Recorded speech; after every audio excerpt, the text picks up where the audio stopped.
Somebody once told me there's a meddling ogre out there far, far away, and we need a certain fairy tale villain to take care of him. And also sometimes his cat. Farquad, the king of Duloc. The fairy godmother. The one who will grant all your desires. Prince Charming, the spoiled mama's boy. Rumpelstiltskin. Deal-making, hair-obsessed goblin man. Humpty Dumpty, my Kinney. The wolf. Death himself. And Jack Horner, the irredeemable pie-making monster. All these guys can put up a great fight against your favorite ogre. Besides Charming. But who can come out on top? We'll find out when they all enter the Joust House. While the first Shrek might be a big film, not all of it was so huge. For example, Lord Farquad. Lord Farquad, or as some call him, Lord Fuckwad, was the beloved ruler of Duloc, a fair kingdom. It just has one problem. He isn't really a king. Disgusted by the idea of not being true royalty, Farquad sets off an epic quest to find a princess. Just kidding, he's a political leader. So of course, he just finds someone else to do the job for him while he sits, getting turned on by women. Loser, get turned on by men instead. Before he does this, though, he outlaws all fairy tale creatures, all of whom find themselves in Shrek's swamp. Upset, Shrek decides to give Farquad a piece of his mind, with the two making a deal of if Shrek gets his princess, he gets rid of the creatures. Farquad is the man of great influence, but not one of great strength. He has no real ability to speak of. He can help even get off his horse. Now imagine this little guy can somehow fit so much ego into it, thinking he's one of the coolest motherfuckers out there, when in reality, he's super lukewarm. He does, however, have a legion of knights who follow his command.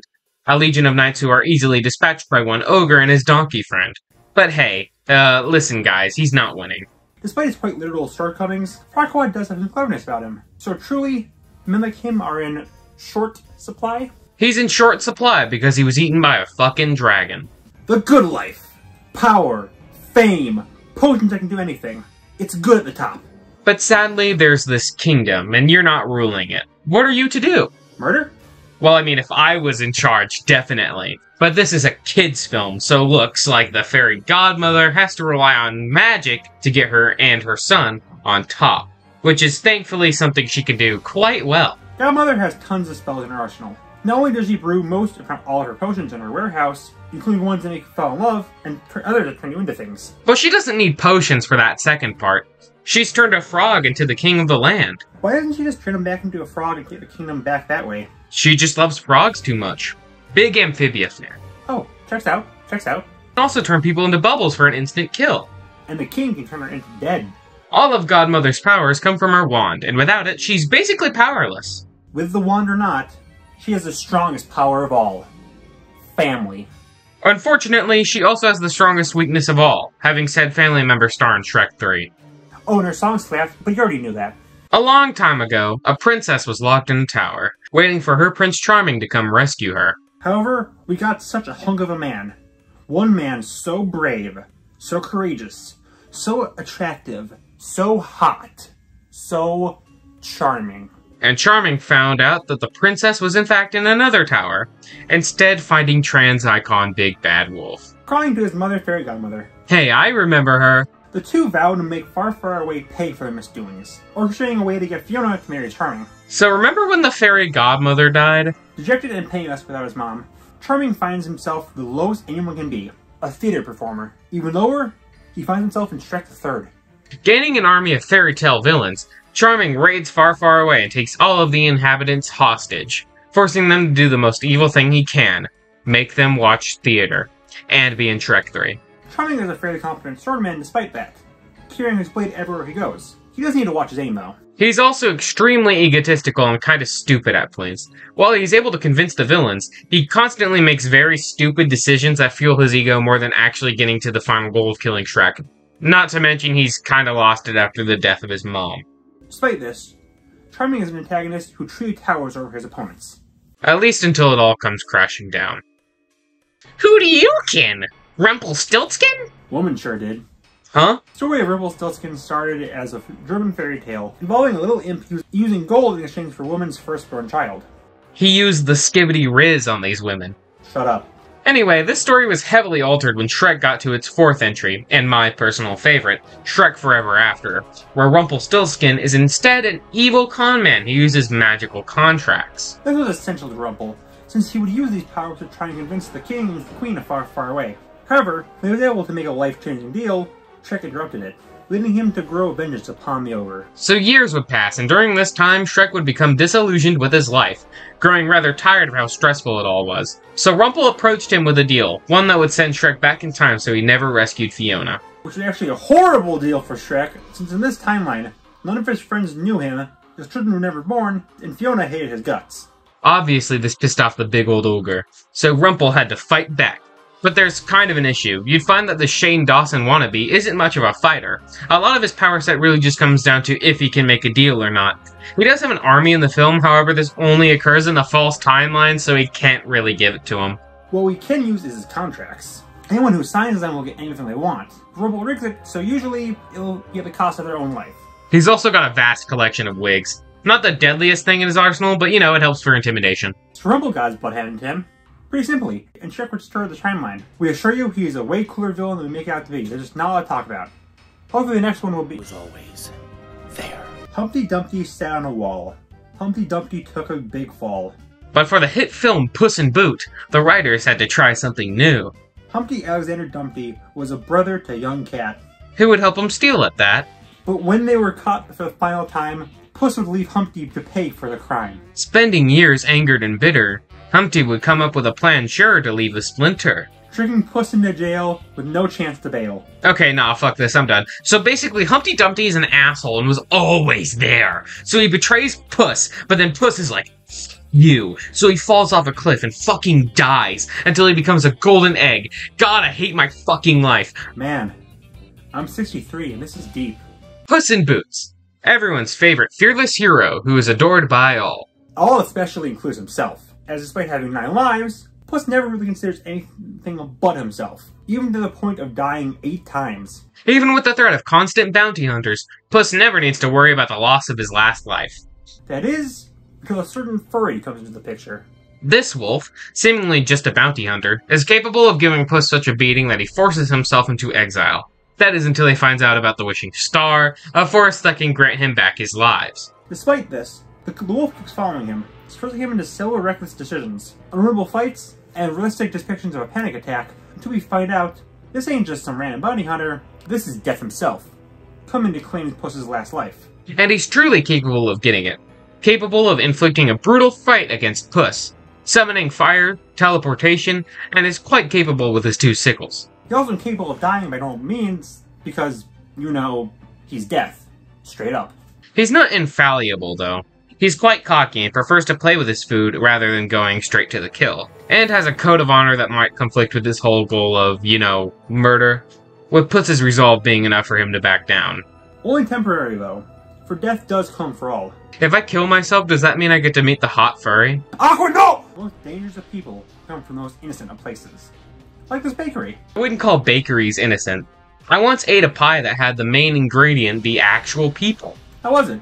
I mean, it was delicious, but that's not the point. Well, what is the point is the owner of this particular bakery, Big Jack Horner. Once a performer under the name of Little Jack Horner, he was upstaged by Pinocchio, and from that point vowed to gain all power in the world, no matter who he has to step on to get it. And he's doing pretty good for himself. Not only does he have a successful business, he's collected several powerful artifacts he can use in a fight. Unicorn horns, he can shoot out a crossbow that turns people into confetti, the Hand of Midas that turns people to solid gold with a touch, a trident, a flying carpet, a crystal ball to see far-off things, snacks that cause him to change size, a wizard staff that can shoot energy, poison apples that work as grenades, the mystical fire-breathing phoenix, and a sword. It's a little stuck, though. All of this he can easily carry around in his nanny bag, a sack that can basically fit anything into it, including himself. Even without these items, he's a formidable foe, being able to take on fully grown bears in a fight. Unfortunately, just like, well, what feels like everyone on here, he's massively egotistical and cocky, getting a major sadistic kick out of fights that can cloud his judgment. Also, as strong as Arsenal is, not only is most of it limited, he's not immune to it. He must be careful with unicorn horns and Midas touch. Don't let his goofy presence and John Mulaney-ness fool you. Big Jack is not one to be underestimated, as he is truly an irredeemable monster. We start on a shot of the poison apple. Going inside, Humpty is at the counter drinking. Death is on the side of the bar, with his hood down, covering his face. At a table, Rumple is sitting down with Fairy Godmother and Charming, trying to cut a deal. You see, it's simple. Get full control of the kingdom, the crown, the princess, everything! I just need one thing a day. But don't worry, that's unimportant. So, deal? He holds out a pen. Fairy Godmother smirks. You know, this is a really great offer. Truly. There's just one little problem. I'm in the business. I know this is rigged, so why don't we make a deal? She raises up her wand. What color rug do you wish to be for the rest of your days? Rumple quickly panics before Charming butts in. I think you might actually have a fair deal. One day for the rest of our lives as royalty? I say we go ahead with it. See? Rumple tries to fumble out. Your kid is extraordinarily sharp. Sharp as a beach ball. What did you say? Godmother screeches, flying upward with her wand out. Don't worry, Mummy. I got this. What did you say? He pulls out his sword. Rumple flies backward out of his chair trying to escape. Just then, there's a knock at the door. The Cyclops Stormman goes to open it before the door falls over on him, crushing him. Jack Horner walks in. Everyone turns to him as he speaks, giving Rumple time to hide behind a counter. Hello everyone, I'm Jack Horner of Jack Horner's Bakery fame. You've all heard of me, right? You've all heard of me. That guy back there has definitely heard of me. Well, as you can imagine, running a business is hard when there's another place selling food. So I'm here to tell you all to leave. Or don't. The Wrecking Ball will be here in an hour either way. How's a bakery competing with a bar? What's that, egg boy?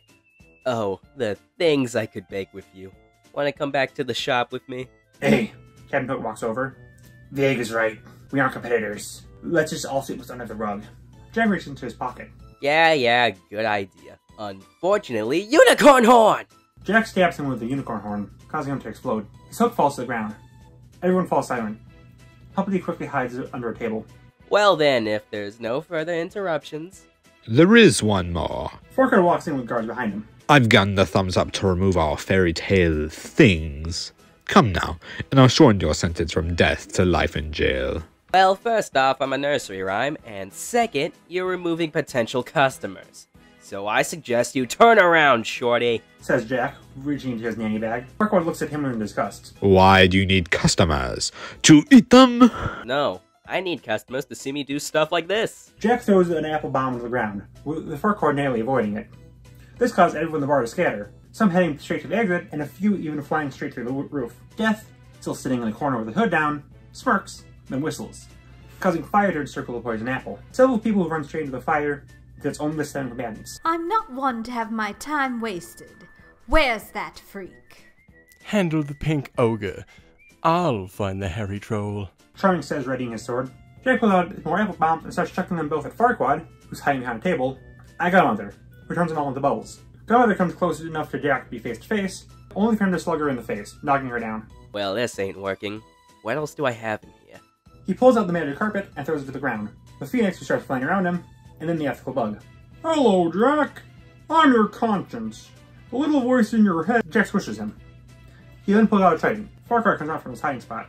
This has gone on far enough. What's far for you is just a couple steps to most people. Enraged, Farquad runs at Jack at full force and punches him. Jack is completely unfazed. He shoots Farquad with the trident, knocking him over and causing his hat to fall off.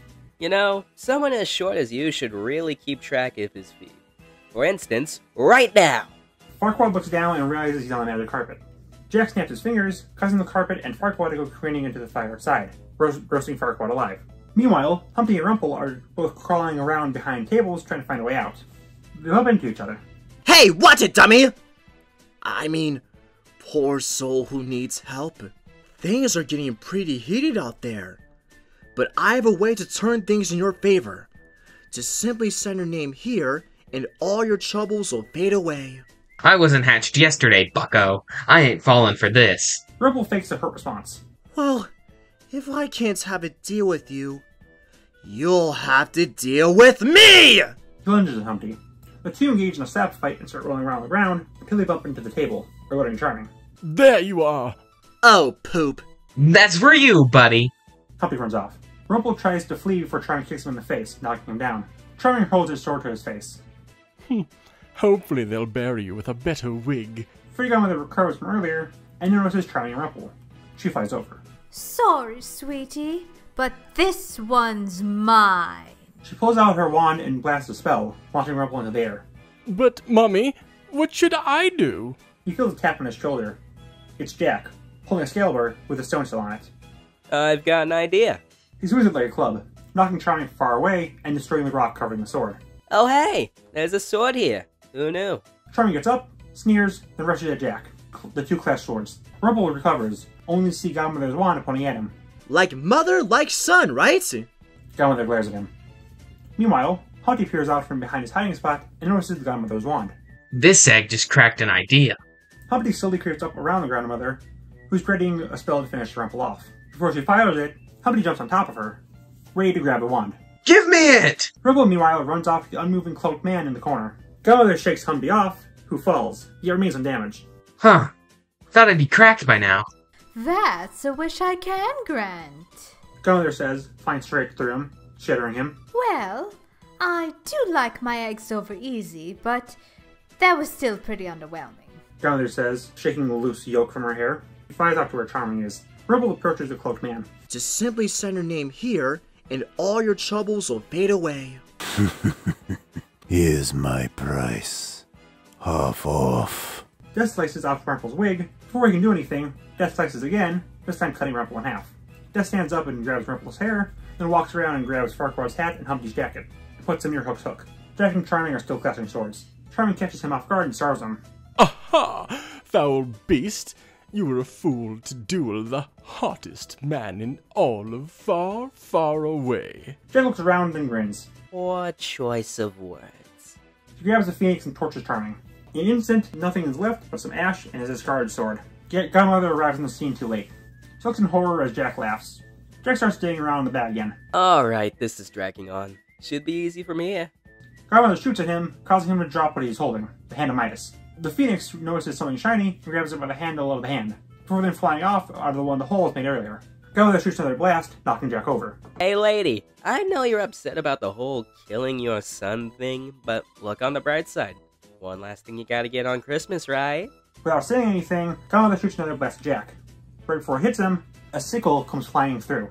The blast hits the male part of it, reflecting back to Godmother. Before she can react, it hits her, reducing her to bubbles as her wand falls to the ground. Jack looks to see Death standing up, having just thrown one of his sickles. You know, I am such a fan of bloodshed. Death starts. Jack starts discreetly reaching around his bag. I enjoyed your little tantrum there. So much blood spilt. There's just one problem. None of it was yours. Thank you. Death continues walking, grabbing Charming's sword and Grandmother's wand, tossing them into the pile with the rest. He walks over to where a sickle is embedded in the wall. You have been given everything, yet value nothing. And for that, little Jack Horner, It's Big Jack now. Enough! You have everything, yet value nothing. And for that, Jack Horner, I shall take it all away from you. He twirls the sickles menacingly. That's a pretty cool monologue you have there, Wolfie. There's just one little problem. I'm already dead inside. He pulls out the wizard staff from his bag, and he starts blasting at Death. Death quickly ducks out of the way before rushing at Jack. Jack slices him twice with his sickles before Jack bonks him on the head with his staff. Briefly taken off guard, Death immediately retaliates by biting the staff in half. This catches Jack off guard for just long enough for Death to hit him with a wide variety of scratches, cuts, and bites. Death gives him a final big kick to the stomach. I'd usually ask for last words, but Death sneers as he readies the sickles. Jack looks around and notices the bag near him, before smiling. I'm frankly tired of hearing your voice. Remember what I said about my name? He sucker punches Death before diving over to the bag. He pulls out the Eat Me Cake and Drink Me potion, chugging the potion and eating the cake in one bite.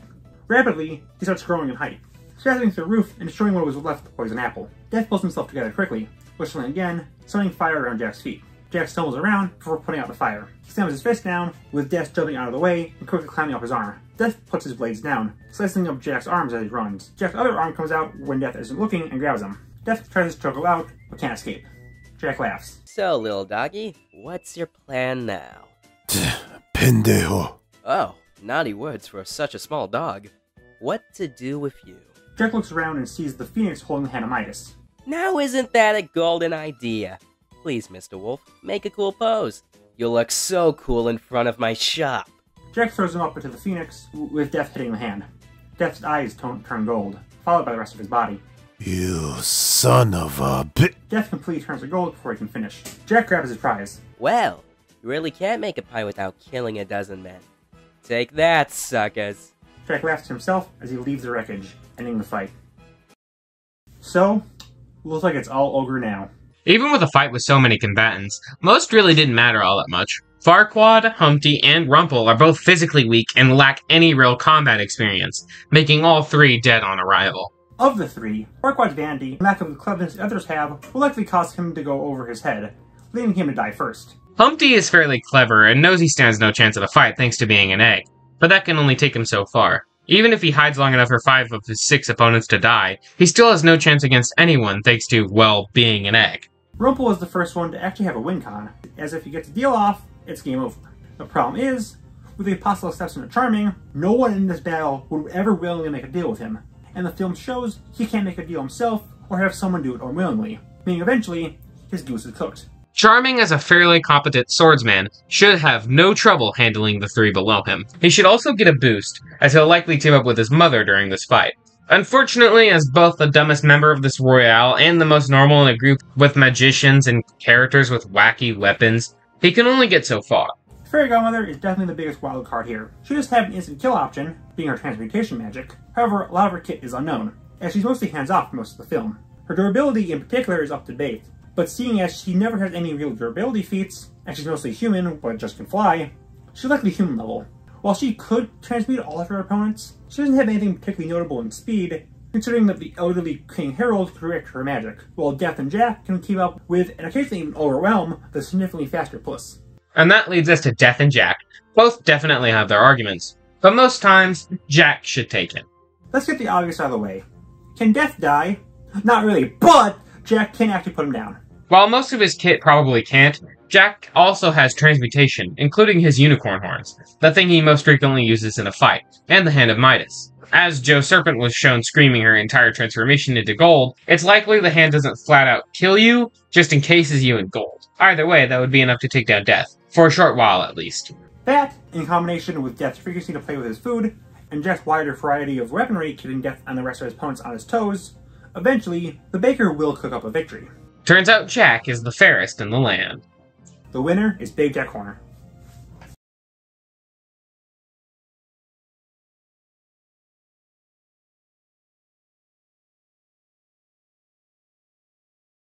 Cringe. Okay, so I'll kill you, Stripe. I gotta re-record that now because you sent me a message. I'll kill you. I'm keeping this in the recording.